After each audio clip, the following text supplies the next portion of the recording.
pour une grande partie, même si c'est pas le cas dans tous les lycées, mais c'est des établissements où il y a beaucoup d'élèves qui sont pas là parce qu'ils le veulent, et donc que parfois ça peut se transformer en autre chose qu'en établissement purement scolaire.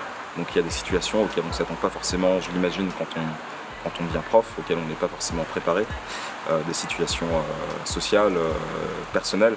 Et donc ça demande aussi un investissement qui va être plus fort. C'est un public qui peut paraître très compliqué, mais qui a envie de faire plein de choses, qui a envie qu'on les écoute, qui a envie qu'on les entende. N'ayez pas peur de dépasser parfois le cadre de l'enseignement, d'aller plus loin, d'essayer de les comprendre. Il faut faire attention à ne pas tomber dans une forme d'empathie constante pour les élèves, parce que ça se ressent. On a aussi envie d'être traité normalement, même si on peut avoir des situations sociales particulières, mais en même temps, ne se fermer aucune porte sur les manières d'enseigner.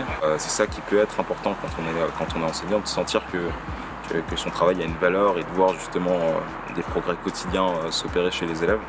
Et je pense qu'il n'y a pas de meilleur endroit que le lycée pro pour pouvoir s'observer ça, parce qu'on sait très bien qu'on accumule un nombre important de retards, un nombre important de lacunes, et on n'attend qu'à apprendre finalement, on reste des élèves et on reste des jeunes.